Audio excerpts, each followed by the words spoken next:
अस्सलामु अलैकुम वरहमतुल्लाहि वबरकातुहू। जनाब बाबूभाई सोपारी वाला गर्ल्स प्राइमरी स्कूल, कक्षा 6, विषय हिंदी। और आज हम देखेंगे तीसरा पाठ, जरा मुस्कुराइए, जो चुटकुले हैं। बच्चों, हम हंसी मजाक को ज़्यादा महत्व नहीं देते, लेकिन दैनिक जीवन में इसका भी महत्व है। हंसने से मन प्रसन्न हो जाता है, चिंता, तनाव और उदासी छूमंतर हो जाती है। सब दूर हो जाता है, चिंता, तनाव और उदासी। स्वस्थ रहने के लिए भी हास्य जरूरी है। जीवन में हास्य का बहुत ही महत्व है।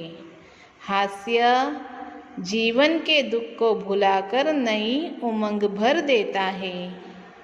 हंसने से हमारा स्वास्थ्य अच्छा रहता है। तो बच्चों, आइए कुछ ऐसे चुटकुले पढ़ें कि जो आपको मुस्कुराने के लिए मजबूर करें। तो चलो पहले हम देखेंगे चुटकुलों में आने वाले नए शब्द। किराएदार, डॉक्टर, कील, पत्थर, खोपड़ी, डेढ़, मोहल्ले, लाइट, मगन, इस्तेमाल।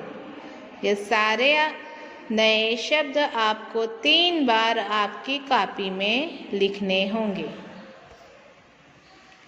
अब हम देखेंगे शब्दार्थ।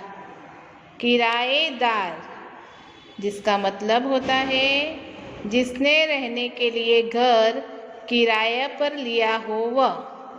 खोपड़ी, खोपड़ी यानी मस्तक, सिर। इस्तेमाल, इस्तेमाल का मतलब होता है उपयोग। मगन, तल्लीन, मगन यानी तल्लीन। बच्चों, यह सारे शब्दार्थ आपको आपकी कॉपी में 3 बार लिखने होंगे। अब हम देखेंगे आगे। मालिक किराएदार से कहते हैं, तुम मुझे किराया क्यों नहीं देते? किराएदार जवाब देते हैं, किराएदार ने क्या कहा? आपने ही तो कहा था इसे अपना ही घर समझना।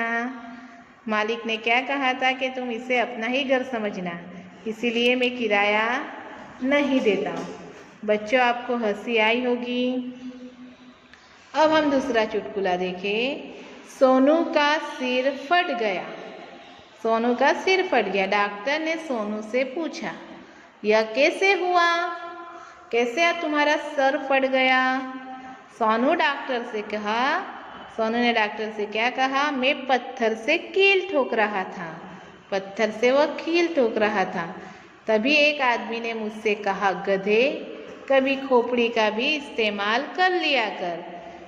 आदमी ने क्या कहा कि खोपड़ी का भी इस्तेमाल कर लिया, तो उसने अपनी खोपड़ी का इस्तेमाल किया, इसीलिए उसका सिर फट गया। आगे देखेंगे हम दूसरा चुटकुला। बच्चों, आपको यहाँ चित्र दिख रहा है, जरा ऊंचा बोलो। जो आपको दिख रहा है कि ये ऊंचा हो गया है, बराबर? क्या कहा इस बालक ने? माफ करें अंकल, इससे ऊंचा होकर मैं नहीं बोल सकता, इसीलिए वह ऊंचा हो गया है। जबकि यहाँ पर आवाज़ जोर से काटने की बात बताई गई है। अब देखो, डब्बू, इतिहास में तुम फेल कैसे हो गए? यहाँ पर डब्बू को पूछा गया कि तुम इतिहास में कैसे फेल हो गए? डब्बू क्या जवाब देता है? क्योंकि सभी प्रश्न उस समय के पूछे गए थे जब मैं पैदा भी नहीं हुआ था। बच्चों, आपको हंसी आई होगी। आगे हम देखें। मुन्ना ने कहा, पापा, कल मैंने रात के 1:30 बजे तक पढ़ाई की। क्या कहा? पापा, कल मैंने रात के 1:30 बजे तक पढ़ाई की। पिता बोले, शाबाश बेटे, लेकिन रात को 11 बजे के बाद तो सारे मोहल्ले की लाइट चली गई थी। पिता ने क्या कहा? 11 बजे के बाद तो लाइट चली गई थी, तो 1:30 बजे तक कैसे पढ़ाई की? मुन्ना ने क्या कहा?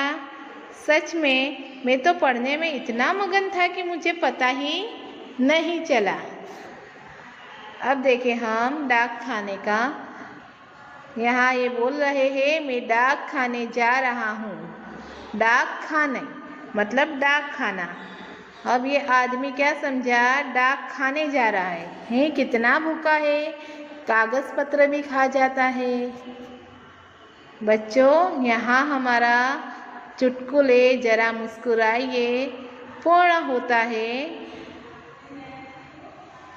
Thank you.